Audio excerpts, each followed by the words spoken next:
ಮಂಗಳೂರು ಮೂಡಬಿದ್ರೆ ರಾಷ್ಟ್ರೀಯ ಹೆದ್ದಾರಿಯ ವಾಮಂಚೂರಿನ ಕೆತ್ತಿಕಲ್ನಲ್ಲಿ ಮತ್ತೆ ಭೂಕುಸಿತ ಸಂಭವಿಸಿದೆ. ಗುಡ್ಡದ ಮೇಲ್ಭಾಗದಿಂದ ಮಣ್ಣಿನ ಜೊತೆ ಬೃಹತ್ ಬಂಡೆಗಳು ಕೆಳಗೆ ಉರುಳಿ ಬರ್ತಾ ಇದ್ದು, ಕೆಲವು ಬಂಡೆಗಳು ರಸ್ತೆಯ ಅಂಚಿಗೆ ತಲುಪಿವೆ. ಮಳೆ ಬಿರುಸು ಪಡೆದಿದ್ದು ಇನ್ನಷ್ಟು ಭೂಕುಸಿತ ಸಂಭವಿಸಿದ್ರೆ ಮಂಗಳೂರು ಮೂಡಬಿದ್ರೆ ರಸ್ತೆ ಸಂಚಾರಕ್ಕೆ ಅಡ್ಡಿಯಾಗುವ ಆತಂಕ ಎದುರಾಗಿದೆ.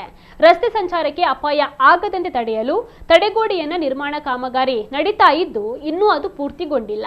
ಕಾಮಗಾರಿ ಪ್ರಗತಿಯಲ್ಲಿ ಇರುವ ಹಂತದಲ್ಲಿಯೇ ಮೇಲ್ಗಡೆಯಿಂದ ಮಣ್ಣು ಮತ್ತು ಕಲ್ಲುಗಳು ಜರಿತಾ ಇವೆ.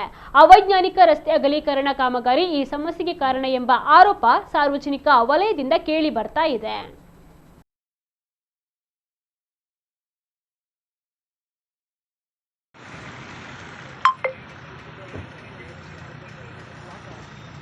అడ్డొచ్చినట్టు ఊరింది మారే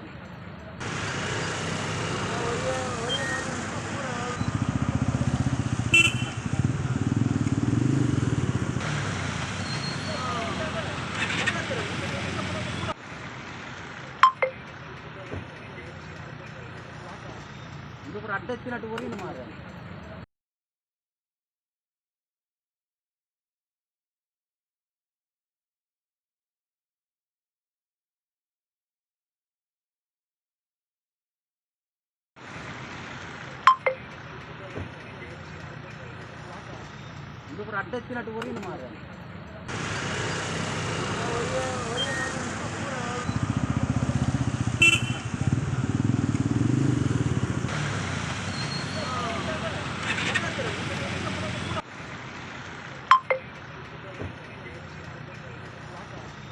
ఇప్పుడు అడ్డొచ్చినట్టు ఊరింది మారే